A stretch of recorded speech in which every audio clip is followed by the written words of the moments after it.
ऐसे देखा जाए तो फिर अपने को बात ऐसी मतलब कि मन है उसको भगवत विषय के अलावा कोई और विषय देना ही नहीं है, तो ये तो बहुत हार्ड जैसी इंस्ट्रक्शन महाप्रभु जी की ओर से लग रही है। और एक तरफ हम ये कहते हैं कि सहज स्नेह ही प्रभु को प्रिय है, तो फिर वो दो कैसे, वो थोड़ा समझ नहीं आ रहा था वो, कि अगर ऐसे फिर करने जाएंगे तो वो अब अभ्यास से सही है, लेकिन फिर वो असहज हो गया तो फिर वो ये सोच।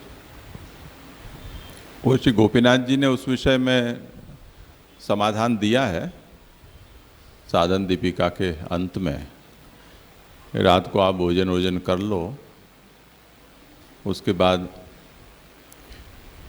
परिवारजनों के साथ बैठकर और थोड़ी बहुत गप लगानी हो तो लगानी चाहिए, कोई बात नहीं।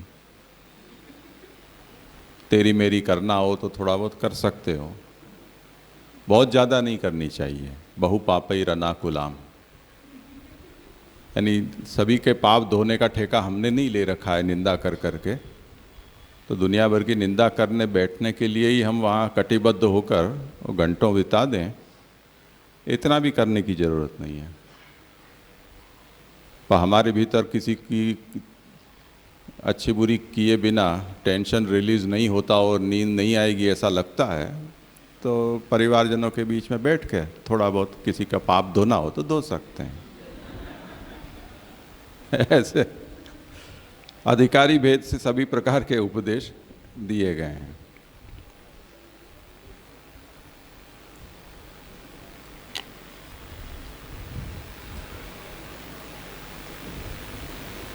पर जैसे हम किसी आयोजन पूर्वक यहाँ पर इस ग्रंथ का अध्ययन करने के लिए बैठते हैं, उस तरह से चार जने मिलकर तय करें कि चलो अब हम कुछ पंचायत करने बैठेंगे, ऐसे उसका सुयोजित आयोजन, निमंत्रण और उसकी आसन की व्यवस्था और ये सब करके और हम बैठे हैं,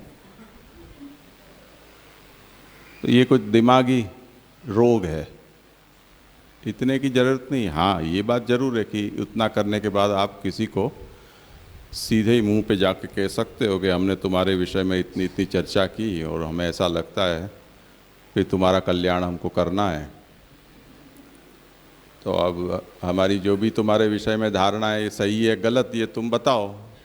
अगर गलत है तो हम हमारे शब्द वापस लेते हैं, और सही है तो तुम सुधर जाओ। ऐसा कुछ परिणाम लक्ष्य हम विचार करना चाहते हैं तो ठीक वस्तु है, अन्यथा ओछी मानसिकता वाले सिद्ध होंगे हम। लोगों की चर्चा में हम इतना समय बिताएंगे तो नीचता है ये। मुद्दों पर चर्चा करें तो आप बौद्धिक हैं, तो चर्चा करनी हो तो मुद्दों की करना चाहिए, हेतुओं की करनी चाहिए, व्यक्ति की चर्चा नहीं करनी चाहिए। उससे कुछ लाभ नहीं है, आपके मन में कलुषितता आएगी और वो जान जाएगा तो आपकी इंप्रेशन डाउन हो जाएगी कि ये लोग तो बैठकर तुम्हारी यही खिंचाई करते रहते हैं। सीधे मुंह पे जाकर कह दो, बिना कोई राग द्वेष रखे, भी अच्छा नहीं लग रहा है ये, तो अच्छी बात है।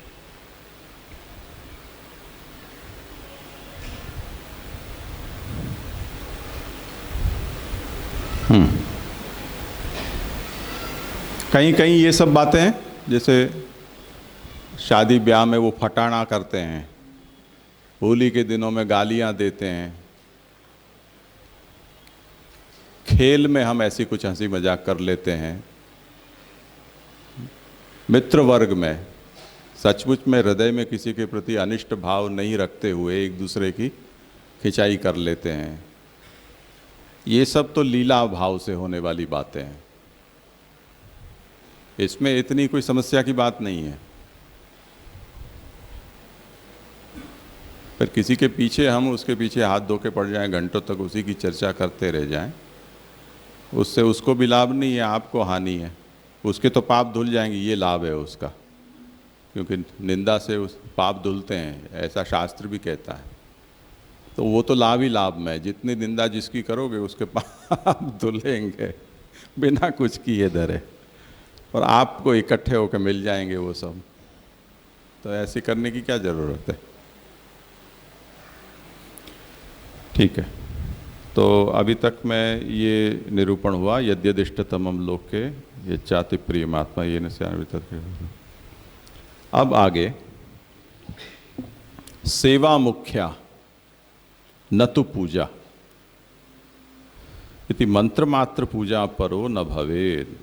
इस पर श्री पुरुषोत्तम जी ने ये इसकी उठान की है कि जो नंदीश ने अभी पूछा कि ये तो बहुत ज़्यादा बात हो गई, इतना कठोर हो गया, ये सहज नहीं रह जाता है कि ये भी मत करो वो भी मत करो, यानी मुंह पे भी ताला लगा दिया, सोचने के ऊपर भी प्रतिबंध आ गया, कर भी कुछ नहीं सकते हैं। तो किमर्थम एतावान प्रयास है, इतना सब क्यों? उसके बजाय तो मंत्रेण मानस पूजा करने सुखे न सिद्धि ही। मानस पूजा करो, न कोई चीज को जुटाने की समस्या, न हाथ पांव हिलाने की समस्या, न कोई अपरस पालने की जरूरत है, न किसी को के लिए टेरा लगाने की जरूरत है।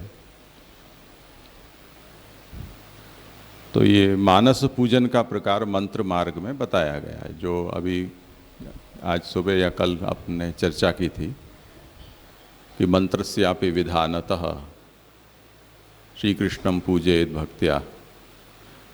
तो मंत्र विधान भी ऐसा है कि जिसमें आप देवता का न्यास करके और मांत्रिकी पूजन आप कर सकते हो। उसमें मानसी मूर्ति से की को घड़कर मानसी मूर्ति का अंतर्भजन भी कर सकते हो, जिसकी एक हास्यास्पद कथा अपने यहाँ वो लोभी बनिए की आती है कि मुझे आप ऐसी सेवा का प्रकार बताओ जिसमें खर्चा न करना पड़े, तो उसको वो मानसी बता दी। तो स्वभाव वहाँ भी नहीं गया लोभ का। तो उस तरह से यदि की जाती है तो उसमें ये सब झंझट नहीं होगी, इतने विधि निषेध की भी आवश्यकता नहीं होगी। तो महाप्रभु कहते हैं कि सेवा मुख्या न तो पूजा, ये भक्ति मार्ग है, उसमें सेवा की मुख्यता है, पूजा मुख्य नहीं है। इसलिए मंत्र मात्र पूजा परो न भवेत। तो मंत्र मात्र से पूजा परायण मत बनो। इसलिए आज आज्ञा करते हैं कि स्वयं परिचरेत भक्त्या। तो मंत्र मात्र पूजन इसलिए कि ये सब कुछ करना नहीं पड़े, ये सोचकर आप अगर मंत्र मार्ग के अनुसार कृष्ण का पूजन करने का विचार कर रहे हो, तब फिर वो ये भक्ति मार्ग नहीं रहा। भक्ति मार्ग में तो स्वयं परिचरित भक्त्या वस्त्र प्रक्षालनादि भी, स्वयं ही भक्ति से कृष्ण की परिचर्या करनी है। और ठाकुर जी के वस्त्र पात्र आदि का प्रक्षालन, धोना मांजना, मंदिर मार्जन से लेके सभी अति बहिरंग क्रियाएं हैं, वहाँ से लेकर और अंतरंग स्वरूप संबंधी स्नान श्रृंगार आदि धराना, ये सब कुछ स्वयं ही करना है। एक कालम द्विकालम वा त्रिकालम वापि पूजयेत। जो अव्यावृत नहीं है उनके लिए ये कहा कि सर्वथा वृत्ति ही नश्चेदेकम यामम हरऊ नयेत। तो वो चाहे तो उसकी परिस्थिति के अनुसार एक काल करे, पर जिसको अनुकूलता है वो 2 काल भी करे, 3 काल भी ठाकुर जी की सेवा कर सकता है। तो यहाँ पर बहिरंग सेवा हो तो भक्ति मार्ग है। वो मानस भजन है या ध्यान रूप जो भजन है वो भक्ति मार्ग का प्रकार नहीं है। जी धन्यवाद। तो यहाँ जो ऊपर जो है ना, सेवा मुख्या न तो पूजेति, और आगे के 233वीं कारिका या इसमें भी त्रिकालम वापि पूजयेत। तो यहाँ पूजा खाली पारिभाषिक अर्थ में लेना है कि जो मंत्र आदि वो पूजा, और यहाँ पूजा को सेवा के अर्थ में लेना बाकी की जगह यथा योग्य लेना। दोनों तरह की पूजा है, मंत्र मात्र पूजा भी है और तनुवित जा समर्पणात्मिका पूजा वो भी है। तो मंत्र मात्र पूजा परो न भवेत, उसका वहाँ पर निषेध किया है। उससे उसके अतिरिक्त प्रकार जो पूजा का है उसका निषेध नहीं है, वो कर्तव्य रूप है ऐसे। तो यहाँ पर जो पूजा शब्द है वो सेवा के अर्थ में है, ऐसे समझना चाहिए। એટલે જે यहाँ पे ये जो पूजा शब्द है उससे जो जैसे हम वो इसमें लेते हैं सिद्धांत मुक्तावली में, ऐसे पूजा जो है वो क्रिया मुख्य ऐसे नहीं लेना है। क्रिया जो प्राधान्य और स्नेह नहीं है, ऐसा कोई सेंस नहीं है। तो फिर ये लेते हैं, अभी तो प्रकाश कहाँ देखा है हमने। जी हाँ, तो ये जो प्रश्न उठाया कि मंत्र से हो सकता है, तो उसमें ये बहुत सी कठिनाइयाँ उसका निवारण किया जा सकता है। तो महाप्रभु कहते हैं कि नहीं, उन कठिनाइयों को झेलते हुए भी जो बहिरंग सेवा है उसकी मुख्यता है, इसलिए मंत्र मात्र पूजा परायण नहीं होना है। इस बात को समझाते हुए आचार्य चरण कहते हैं कि परिचर्या यानी वस्त्र प्रक्षालन आदि सेवा संबंधित जो बहिरंग सब कार्य हैं वो भी सब स्वयं करना, और एक काल द्विकाल त्रिकाल भी जितनी अधिक अनुकूलता हो उतना प्रभु सन्मुख सेवा परायण होना चाहिए। इसमें ये कहा कि भक्त्या परिचरेत, भक्ति से परिचर्या करनी है। तो इस पद से महाप्रभु कहते हैं कि मेरा ये अभिप्राय है कि धर्मार्थताम व्यावर्तयति, यानी भगवत सेवा धर्मार्थ नहीं करनी है, प्रेम से करनी है। जैसे चतुश्लोकी में स्वस्यायमेव धर्मो ही नान्य क्वापि कदाचन ऐसा कहा है, तो वहाँ उसे पुष्टिमार्गीय पुरुषार्थ को समझाते हुए सेवा ही धर्म है।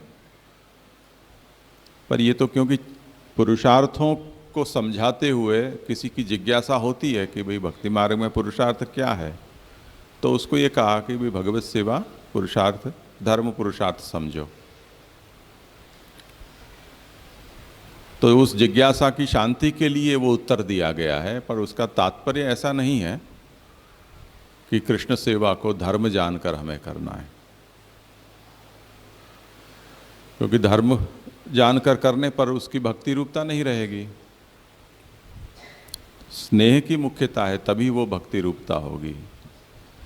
धर्म रूप से करोगे तो जैसे यज्ञ आदि कोई कर्म है वो आपने किया, उस तरह से ये भी एक कर्म स्वरूप बन जाएगी। तो जो भक्त हैं वो भगवत सेवा को धर्म बुद्धि से नहीं करते हैं। आपको भी उसे धर्म बुद्धि से नहीं करना है कि ये हम धर्माचरण कर रहे हैं, उसे प्रेम से करना है। इसलिए भगवत सेवा धर्मार्थ न होकर स्नेह से है, इस बात को समझाने के लिए भक्त्या परिचरेत ये कहा। अब भक्त्या क्या, वस्त्र प्रक्षालनम इति बहिरंगम इति तद्ग्रहणम, सेवा में प्रयुक्त होने वाले वस्त्रों का प्रक्षालन करना, धोना, उनको सुखाना, ये बहिरंग सब कार्य हैं। यानी जो स्वरूप भगवत स्वरूप है, भगवान है, वो अंतरंग है, उनसे सीधी जुड़ी हुई जो भी क्रियाएं हैं वो अंतरंग होंगी। अब भगवान के जो वस्त्र हैं, जैसे हमने अंग वस्त्र किए ठाकुर जी को वस्त्र धरा है। सामान्यतया तो श्रीअंग के वस्त्र धुलते नहीं हैं, ज़रूरत ही नहीं पड़ती है, नए सिद्ध होते हैं।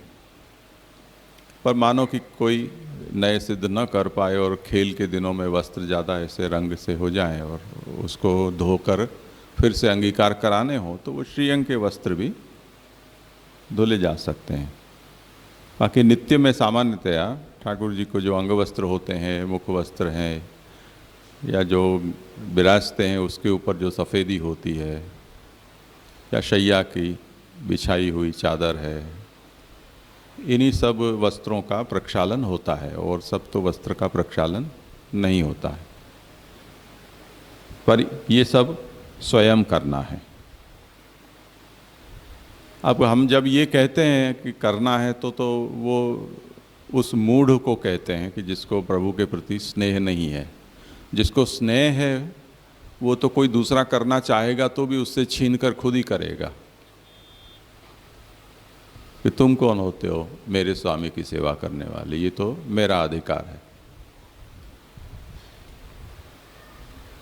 तो ऐसे आदर्श हमारे यहाँ पूर्व वल्लभ कुल बालकों में ऐसा प्रसंग आता है कि वो ठाकुर जी के पात्र स्वयं मांजते थे। अन्य सेवक उनके यहाँ थे तब भी कि सभी ठाकुर जी की अंतरंग सेवा है या बहिरंग सेवा है वो हम स्वयं करें। पर पीछे उनको ये कहा कि पात्र मांजने से आपके हस्त हैं वो ठाकुर जी के स्पर्श के लायक नहीं रह जाते हैं, कठोर हो जाते हैं। तो आप इस ओर भी थोड़ा ध्यान रखो, जो श्री गोसाई जी के वीणा के प्रसंग में भी प्रसिद्ध है ये। तो जिनका स्नेह है अपने ठाकुर जी में, वो अपने ठाकुर जी की कोई भी सेवा है वो स्वयं करना चाहेगा, वो किसी को नहीं देगा। पर नहीं है उसे ये कहकर कि ये सेवा भी तुम्हारी सेवा है, ये तुम्हारा कर्तव्य है, वो अगर करने लगेगा तो उससे भी स्नेह प्रकट होगा लंबे समय के बाद। क्योंकि प्रभु संबंधी जितनी भी क्रियाएं वो सब आप स्वयं करोगे, जितना आपकी इंद्रियों का विनियोग होगा उसमें, उसके साथ मन का होगा, तो वो आग्रह धीरे धीरे मन में प्रवेश करेगा और भगवत कृपा से प्रेम भी प्रकट होगा। तो प्रेम से क्रिया होती है, इसी तरह क्रिया से निरंतर करने पर प्रेम भी प्रकट होता ही है। इसलिए यहाँ बहिरंग का ग्रहण किया है। दूसरा कहते हैं कि श्लोक के जो उत्तरार्ध है उसमें एक कालम द्विकालम व त्रिकालम वापि पूजयेत ऐसी आज्ञा की है। तो उसका क्या रहस्य है वो समझाते हैं कि प्रधानावृत्तौ अंगानि आवर्तन्ते इति प्रधानावृत्ति माह त्रिकालम वापि पूजयेत, ऐसे पूजन की आवृत्ति यहाँ बताइए। एक समय पूजा करें, 2 समय पूजा करें, 3 समय भी पूजा करें। ऐसे जो पूजन है, ये जो प्रधान है, पूजन यानी यहाँ सेवा, उसका अर्थ समझना है, उसकी आवृत्ति के लिए यहाँ कहा है। तो उससे क्या होगा कि प्रधानावृत्तौ अंगानि आवर्तन्ते, जब हम प्रधान क्रिया का आवर्तन करते हैं तो उसके अंगभूत क्रिया अपने आप उसकी आवृत्ति उसके साथ साथ हो जाती है।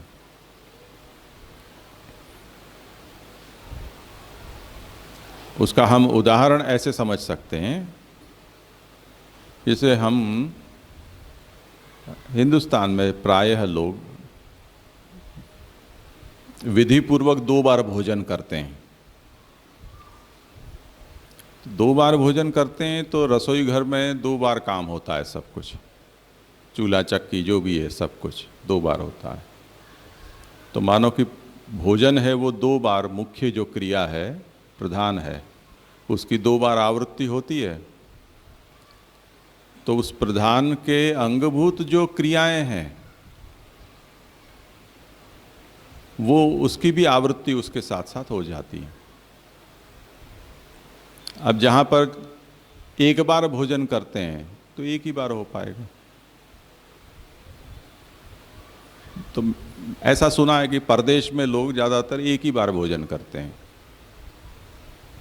वो विधि पूर्वक जो भोजन होता है वो वाला, रात को घर आकर करते हैं और दिन में सारा दिन चरते रहते हैं कुछ भी थोड़े थोड़े समय में। वो विधि वाला भोजन नहीं है जिसमें रसोई घर में जाने की ज़रूरत नहीं पड़ती है, जहाँ से जो कुछ मिल गया वो हाथ में लेके खा लिया, ऐसे। वो यायावर वृत्ति कहते हैं ना, ऐसे पक्षियों की तरह चुगते रहते हैं यहाँ वहाँ ऐसे।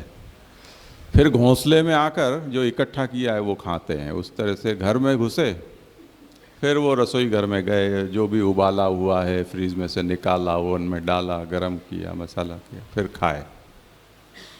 तो अब उसमें वो प्रधान है, उसकी आवृत्ति नहीं होती है, एक ही बार हुआ, तो उसके अंगों का आवर्तन भी एक ही बार होता है। हमारे हिंदुस्तान में रोज धोबी घाट लगता है घर में,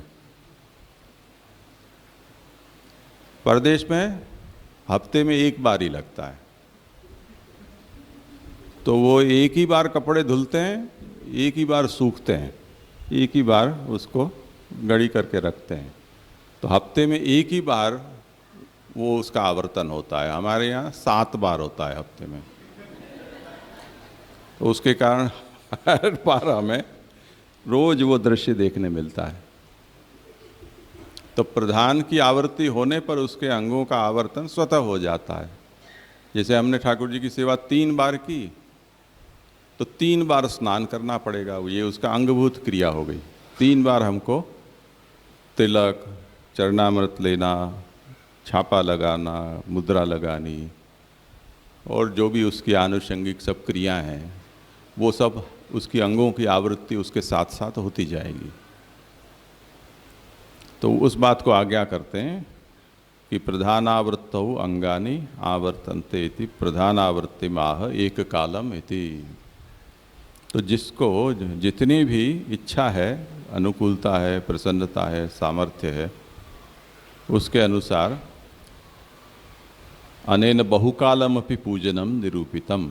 ऐसा कोई नियम नहीं है कि ठाकुर जी की सेवा एक ही समय हो, एक से अधिक समय भी ठाकुर जी की सेवा हो सकती है। 2 बार भी, 3 बार भी, और भी 4 बार, 5 बार। तो ये सभी प्रकार अपने यहाँ पुष्टि मार्ग में ठाकुर जी की सेवा के होते हैं। नित्य में नहीं होते हैं तो उत्सवों में होते हैं। नित्य में सामान्यतया 2 बार होते हैं, मंगला से लेकर राजभोग पर्यंत, उत्थापन से शयन तक। तो एक कालम द्विकालम वा। जिनको इतनी अनुकूलता नहीं होती है वो एक काल करते हैं। उत्सव में 3 काल भी होते हैं, यानी रात्रि का भी पूरा प्रकार होता है, पूरी रात। तो जैसे वो प्रबोधनी है तो 4 समय भोग रात्रि को आते हैं, वो क्रम चला। जन्माष्टमी जैसे उत्सव होते हैं वहाँ उत्थापन से ठाकुर जी के शयन तक का क्रम, शयन के बाद फिर ठाकुर जी के अनवसर, अनवसर से पीछे वापस ठाकुर जी के जन्म का उत्सव, और फिर महाभोग, और फिर सुबह वापस नंद महोत्सव। तो ये त्रिकाल, चतुष्काल, भोग का 4 समय का क्रम हुआ तो 7 काल भी हो जाते हैं। इसी तरह रथ यात्रा, दोलोत्सव, इनमें भी भोग के अनेक प्रकार होते हैं, और इतने लंबे समय तक वो सेवा का क्रम चलता है। तो कई बार लोग भी 3, 4, 5 बार नहा भी लेते हैं, अपरस कर लेते हैं, क्योंकि खेल के दिन में इतने ठाकुर जी खेलते हैं, फिर ठाकुर जी के पास पुनः जाना हो तो हम भी जो सेवा करता है वो भी ऐसे भूत जैसे हो जाते हैं। तो वो फिर से स्नान करके जाते हैं, फिर से तिलक छापा लगते हैं, फिर से चरणामृत लेते हैं। तो जो प्रधान की आवृत्ति जितनी बार होती है उतने उसके अंगों की भी आवृत्ति आनुषंगिकी हो जाती है। उसी तरह सेवांगभूत जो भी सामग्री सिद्ध करना है, आरती है, उनके कीर्तन के प्रकार हैं, ये सब उसके अंग हैं। उन अंगों की आवृत्ति भी उसके साथ साथ होती रहती है। बस एक बार घंटानाद हुए नहीं ठाकुर जी, एक आध आरती हुई नहीं, सब अंग अपने आप रोटेट होना शुरू हो जाते हैं। ये उसका तात्पर्य है।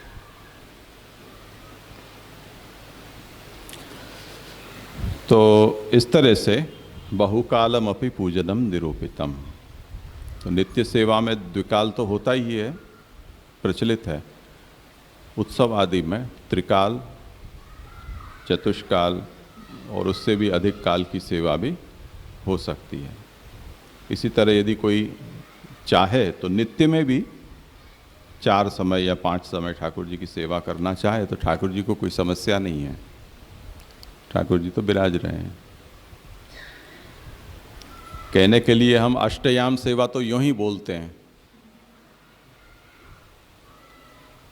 और वो अष्टयाम से है उसी को अगर आप उसके अंतराल को बढ़ा दें तो अपने आप ही वो बहुकाल हो जाएगी।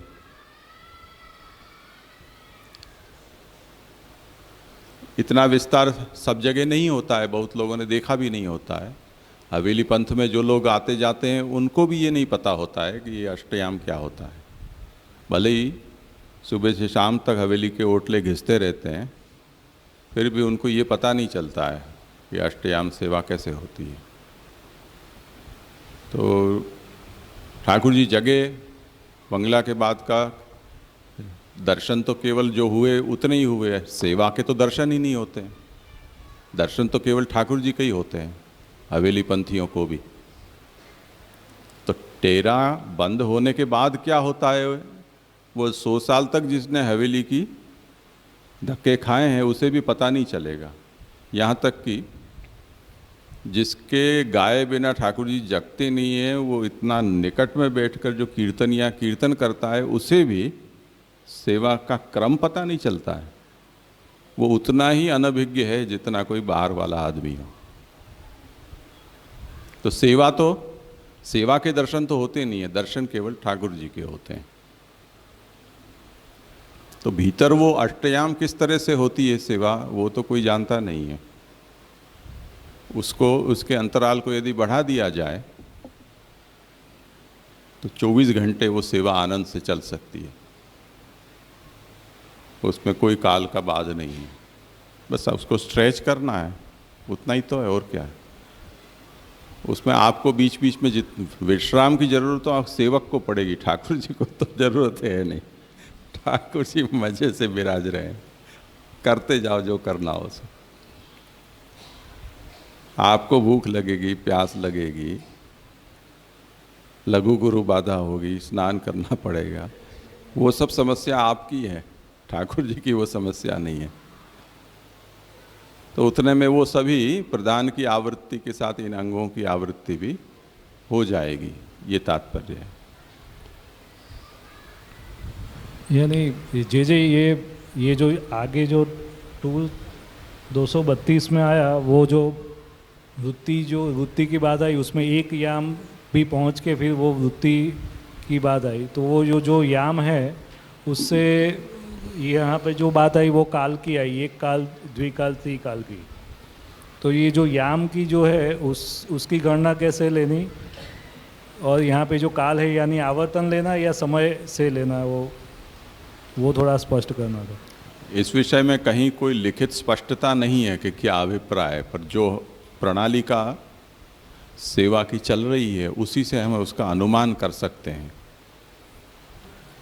याम का मतलब घंटा होता है या 3 घंटा होते हैं, वो कुछ भी हो, जो भी ये किसे कहा जा रहा है, जो मुख्य करता है और जो बाकी का सेवा का क्रम किसी को सौंप कर नहीं जा रहा है, वही जो करने वाला है उसी को कहा जा रहा है। तो याम मात्रम सेवाम विधाय, इसका मतलब आपके पास ये मतलब एक कहने के लिए याम शब्द का प्रयोग है, पर तात्पर्य ये है कि ठाकुर जी को जगा कर ठाकुर जी पढ़ें, उतना सेवा का क्रम तुम करके और पीछे तुमको जो करना हो सो करो। अब उसमें आपके पास कितना समय उपलब्ध है या आप इतना क्रम कितने समय में पहुंच सकते हो, वो आपके ऊपर है। और एक कालम, द्विकालम, त्रिकालम वापी, उसको तो अभी हमने देखा कि प्रातः से मध्याह्न, सायं से रात्रि तक का क्रम, ये द्विकाल है, वो प्रसिद्ध है। उत्सवों में उसमें अधिक भी होता है, और जहाँ बहुत उपचार पूर्वक सेवा का क्रम होता है वहाँ फिर वो चालू सेवा का क्रम रहता है। तो अभी हमारे यहाँ जो सेवा का क्रम है उदाहरण के तौर पर, तो वो संक्षिप्त क्रम है, क्योंकि उसमें वो हवेली पंथ वाला जो पूरा पहले एक विकार था वो सब निकल गया, इसलिए समय बहुत अब रहता है। क्योंकि पहले तो वो दर्शन लोगों की सेवा होती थी, इसलिए समय बढ़ जाता था। ठाकुर जी की सेवा में इतना समय नहीं होता है, क्योंकि बार बार ऐसे टेरे के में से छुप छुप के देखना पड़ता है। अभी भीड़ है, सब का दर्शन कर गए, फलाने ढीकने उसने 2000 रुपया भेंट रखी थी, वो आया कि नहीं आया, उसको फ़ोन करके बुलाओ, उसको प्रसाद मिला कि नहीं। ये सब नाटक चेटक चलता है बिहाइंड द कर्टन। तो वो तो उनकी सब सेवा होती है, सेठियाओं की। ठाकुर जी की सेवा तो हो चुकी, ठाकुर जी ने भोग अरोग लिया, इंद्र भी शरणागत हो गया, चला भी गया।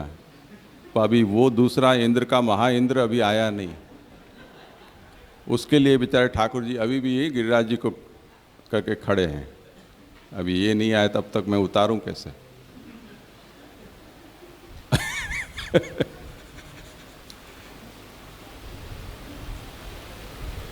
तो वो क्रम निकल जाने पर ठाकुर जी की सेवा तो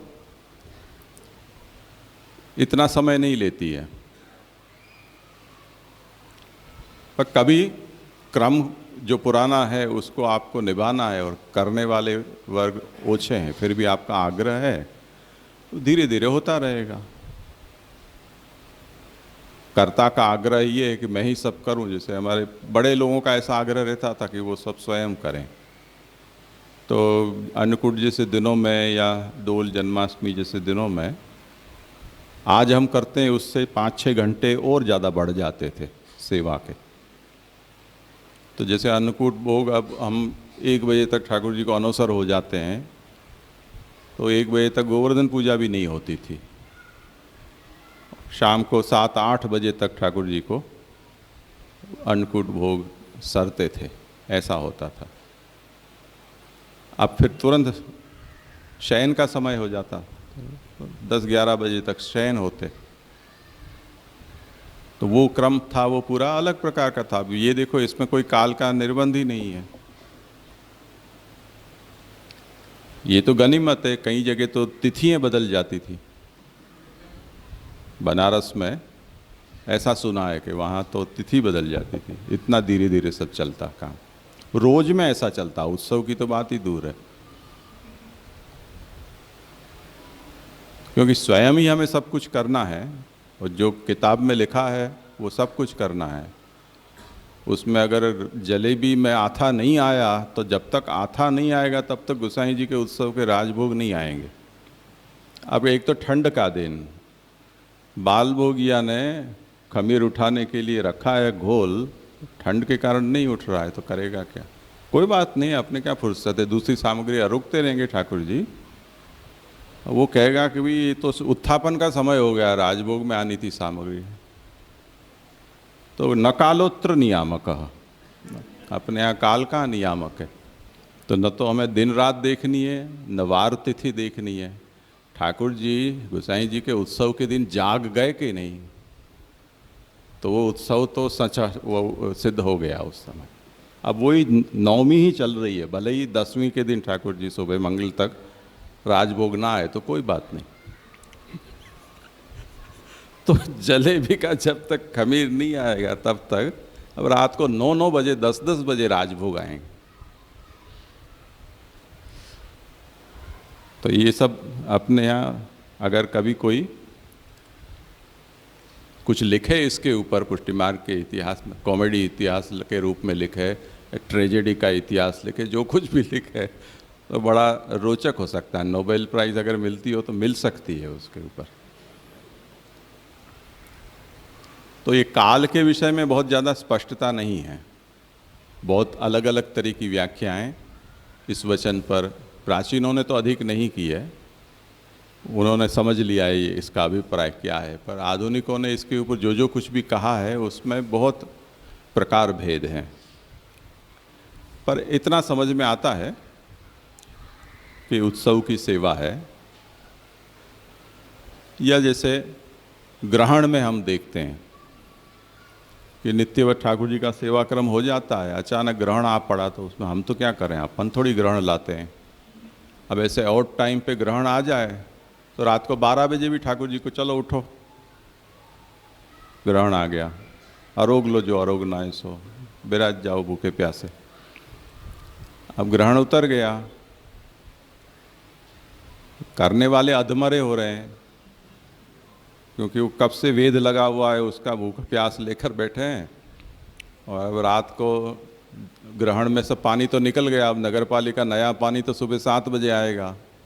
अब 2 बजे ग्रहण उतर गया तो हम करें क्या? कुछ तो कर नहीं सकते। तो ठाकुर जी को कहें कि जैसे है पोड़ जाओ, हम भी पोड़ जाएं, फिर 7 बजे उठ के और जो भरना हो सब करेंगे। तो ये कुछ परिस्थिति जन्य कुछ बातें होती हैं, उसमें ये कुछ अलग ही चौथा प्रकार सेवा का, त्रिकाल चतुर्काल वाला, ऐसा कुछ सोचना पड़ता है। कई बार ये भी हो जाता है, एक ही दिन में 2-2 बार मंगला हो जाती है ठाकुर जी की। काल भेद से पश्चिम से पूर्व की ओर, पूर्व से पश्चिम की ओर विमान यात्रा करते हैं लोग, तो सूर्योदय कहीं का देखा, नंगला करके पहुंचे, जहां पहुंचे वहां पर फिर से उसी दिन का सूर्योदय आ गया। अब क्या करें? ठाकुर जी कह के अभी सुबह मंगला आरती तो हो गई थी, आज फिर आ गया 8 घंटे में मंगला आरती, अब यहाँ सूर्योदय है तो हम क्या करें अब? तो ऐसा भी हो सकता है। अभी पृथ्वी की भ्रमण की गति है वो थोड़ी है, तो 24 घंटे लगते हैं सूर्योदय से दूसरे सूर्योदय में। कल मान लो गति बढ़ गई, दिन छोटा हो जाएगा, फटाफट सूर्योदय सूर्यास्त होने लग जाएंगे। ऐसा दूसरे ग्रहों में होता ही है, कहीं 18 घंटे का दिन होता है, कहीं 10 घंटे का होता है। बहुत छोटे छोटे एटे से लड्डू जैसे ग्रह होते हैं, वो तो अपने 24 घंटा में 24 बार घूम जाते हैं। अब हम अपनी टाइम घड़ी लेकर वहाँ जाएं और घंटे घंटे में मंगल भोग होने लग जाए, ठाकुर जी भी नहीं समझे कि हो क्या रहा। तो ऐसी सब परिस्थिति जन्य कुछ बातें होती हैं, उसमें हमारे हाथ में कुछ नहीं होता है। तो ग्रहण में कुछ ऐसी ही बात हो जाती है। ये मुहूर्त के कारण होने वाले जो दूसरे सेवा क्रम में परिवर्तन है, उसमें भी ये सोच लेना चाहिए। अब इस प्रकार से सेवा में समय का कोई निर्बंध नहीं है। अब प्रश्न ये होता है कि भगवत सेवा करता वो भी किसी न किसी वर्ण और आश्रम के अभिमान से ग्रसित है, देहाभिमानी है। तो जो नित्य नैमित्तिक कर्म शास्त्र के अनुरोध से प्राप्त है, उन नित्य नैमित्तिक कर्मों का अनुष्ठान भक्ति मार्गी किस प्रकार से करे, तो उसका समाधान देते हैं। अत्र नित्य कर्मादि नाम अंगत्वम आह। भक्ति मार्गी को भगवत सेवा, भगवत भक्ति वो अंगीभूत कर्तव्य है, और उससे अतिरिक्त अन्य जो भी शास्त्रीय कर्तव्य हैं वो उसके अंगभूत हैं, ऐसा समझना चाहिए। इसलिए स्वधर्माचरणम शक्त्या विधर्माच निवर्तनम, शक्ति अनुसार स्वधर्म का आचरण करते हुए विधर्म से सर्वथा बचकर रहना चाहिए। इसी तरह इंद्रियाश्व विनिग्रह सर्वथा न त्यजेत त्रयम्, इंद्रियों के ऊपर भी अंकुश रखना चाहिए। तो सधर्माचरण, विधर्म से दूर रहना और इंद्रियों का निग्रह करना, इन 3 का सर्वथा त्याग नहीं करना चाहिए। स्वधर्माचरण क्या?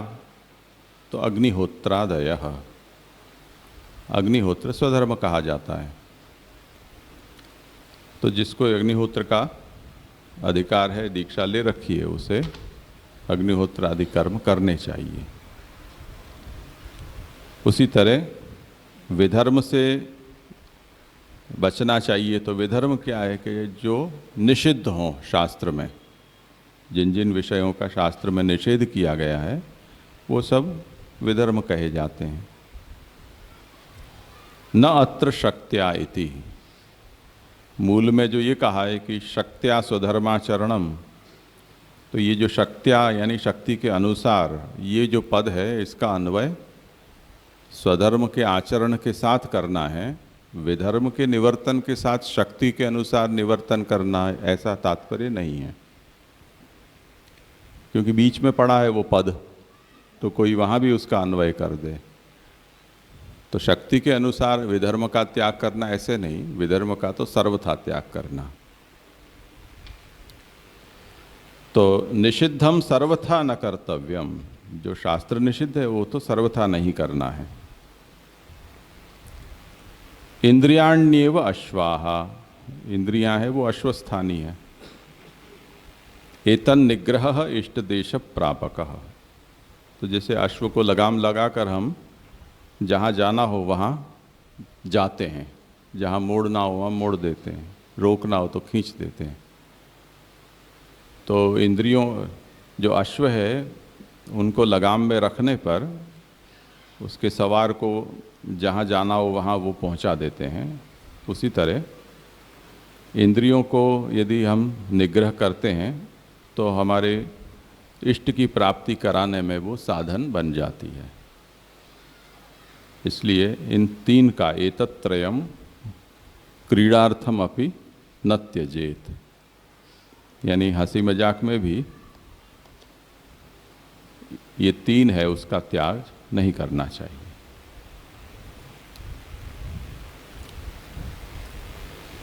स्वधर्माचरण में शिथिलता, दूसरा विधर्माचरण में प्रवृत्ति,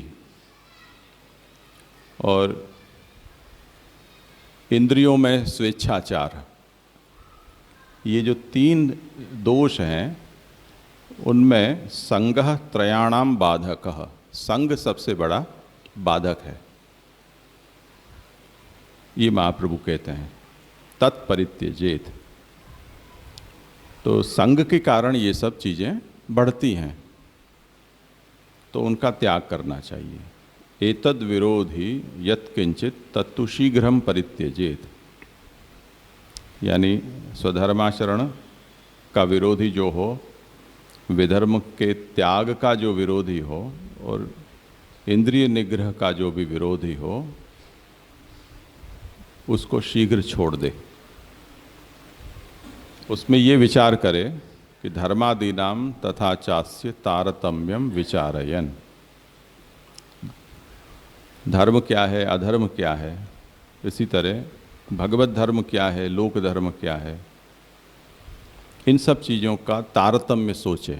यानी क्या करूँगा तो मुझे क्या लाभ होगा, क्या हानि होगी, तो परिणाम से उसका तारतम्य विचार करे, और उस विचार करके और इन तीनों के जो विरोधी हैं उसका शीघ्र परित्याग कर दे।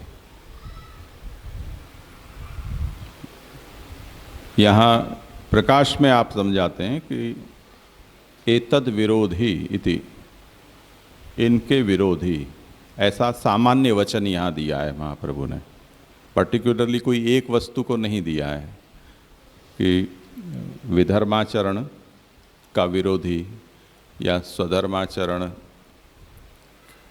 न करने का कोई विरोधी अथवा इंद्रिय निग्रह का विरोधी, ऐसे किसी एक के लिए न कहकर तीनों के लिए एतद विरोधी ऐसा कहा। तो ये धर्मादि नाम उपलक्षणम, तो पूर्व में जो तीन गिनाए हैं उसका ये उपलक्षण है, ऐसा समझना चाहिए, यानी तीनों को ये बात लागू होती है। अब कोई व्यक्ति अपने लिए तो इंद्रिय निग्रह न छोड़े, पर परार्थ वो इंद्रिय निग्रह का त्याग करता है, तो कहते हैं कि परार्थमपि इंद्रिय निग्रहा भाव संभवात, इसलिए ये कहा है। तो कई बार जैसे ये होता है कि हमें कोई वस्तु खाने की रुचि नहीं होती है, या हमें ऐसा लगता है कि ये हमारे स्वास्थ्य के लिए ठीक नहीं है,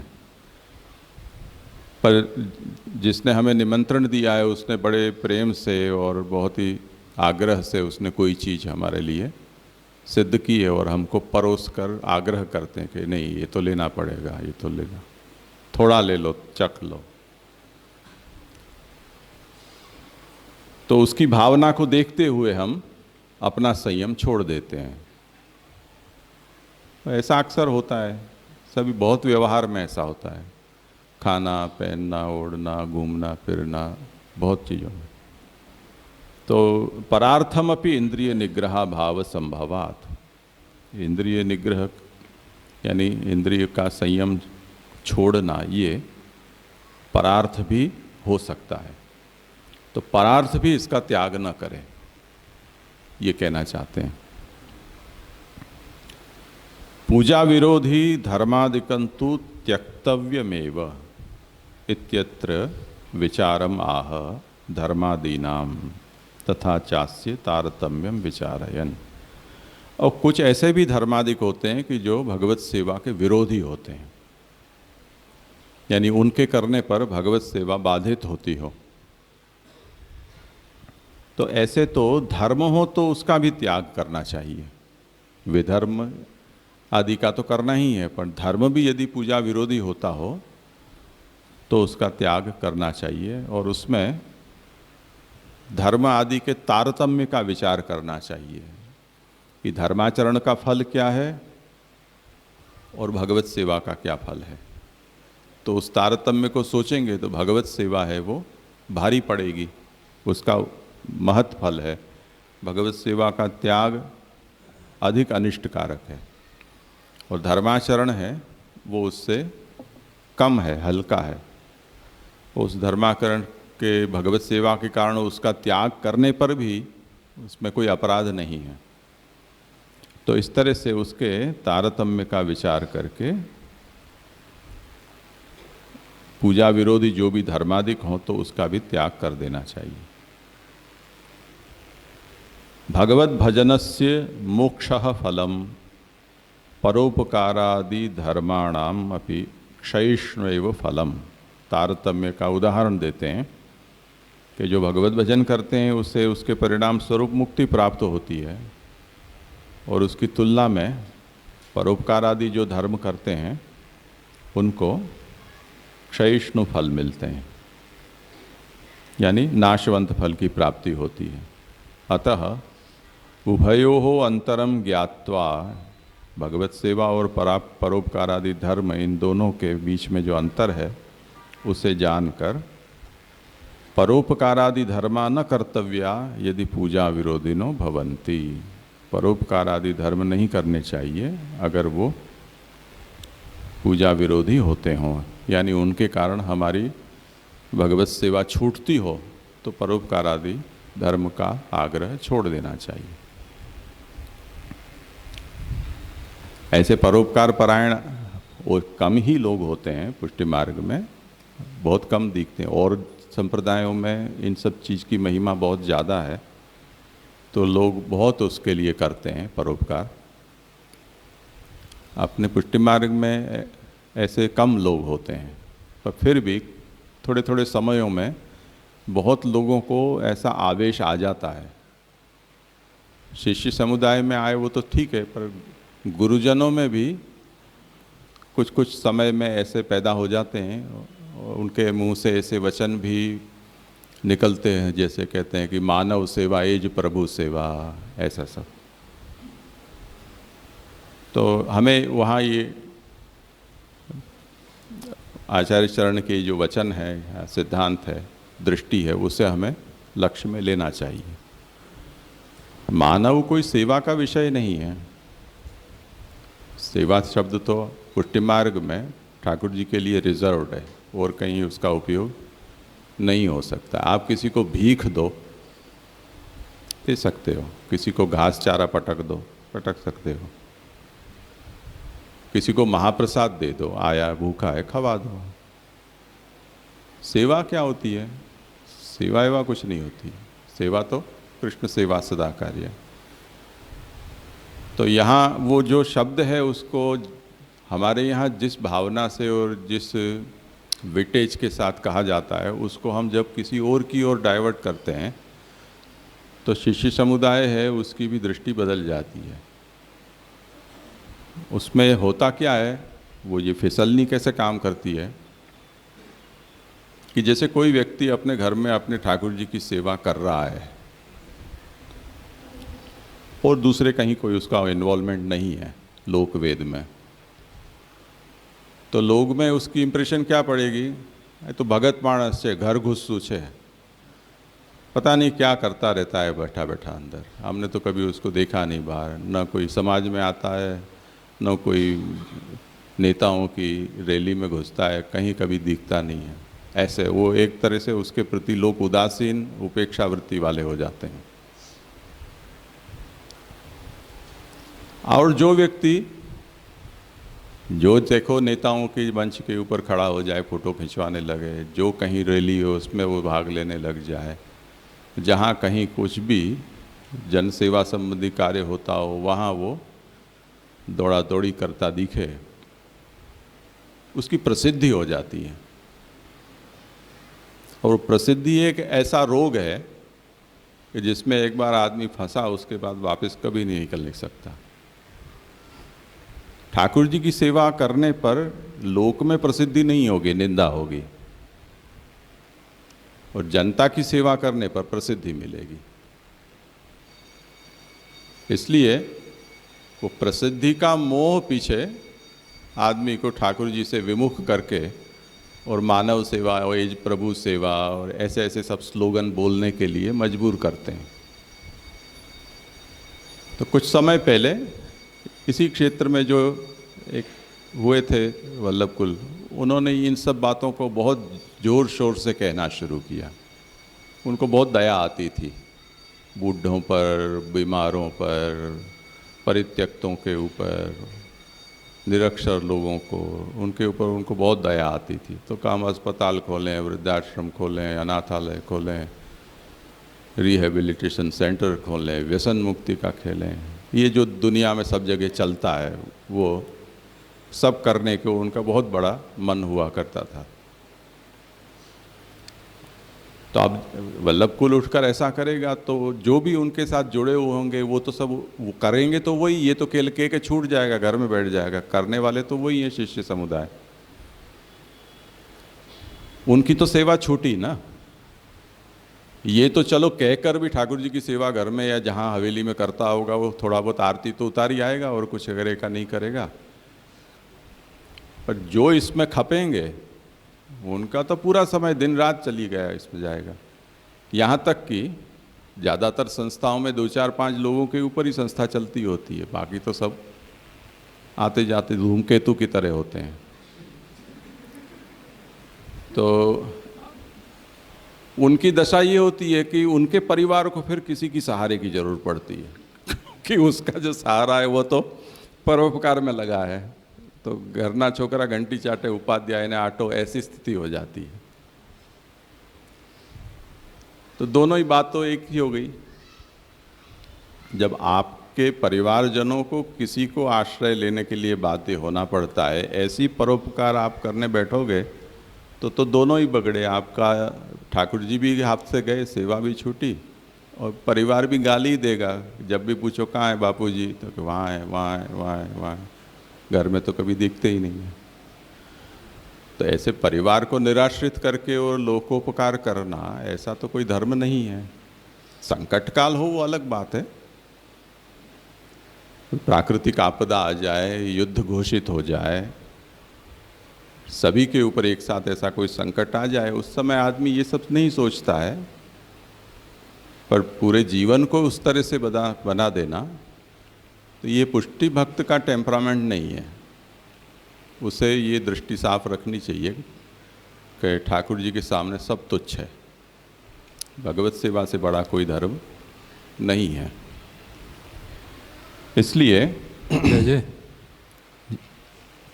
हाँ, ये अभी ये जो अपना पूजा विरोधी धर्माधिकम आया है, इसको क्या इस तरह से भी समझ सकते हैं कि जो पुष्टि मार्गीय भक्त है और वो सेवा में लगा हुआ है और उसके मन में ये ख्याल आता है कि भाई चलो कुछ दान कर देते हैं, किसी की सेवा कर देते हैं, तो इसका मतलब इसका परिणाम ये होगा कि इससे उसके आचार विचार सदाचार से उसके पुण्य बनेंगे। दान कर रहा है, किसी का परोपकार कर रहा है, तो मतलब अपने शास्त्र तो यही बताते हैं कि वे ये सत्कार हैं तो इससे आपको पुण्य बने मिलेंगे। तो महाप्रभु जी का तो ये अभिप्राय होगा कि भाई ये जो पुष्टि मार्गी जीव है पुण्य करके तो फिर उसको भोगने के लिए दोबारा आना पड़ेगा, तो उसको तो वो उसका तात्पर्य तो ये है नहीं।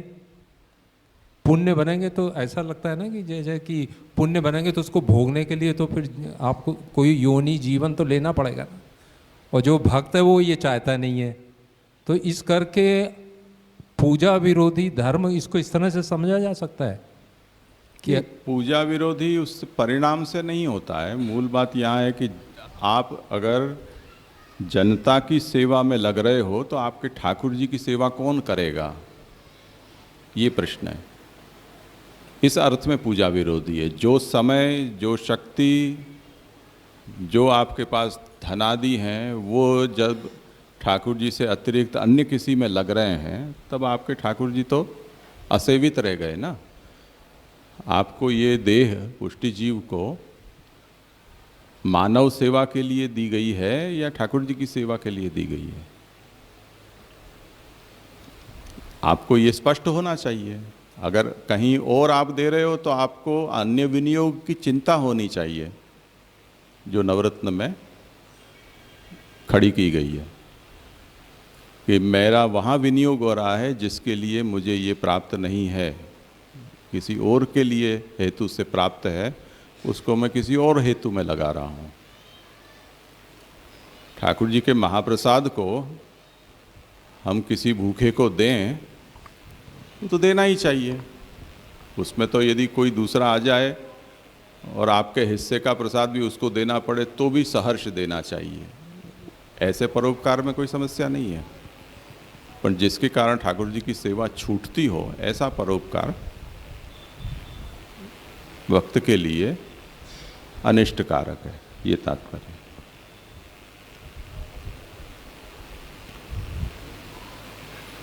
ठीक है, तो बस आज तो यहाँ समय हुआ है, तो यहीं विराम रखते हैं। आज कुछ नीचे वो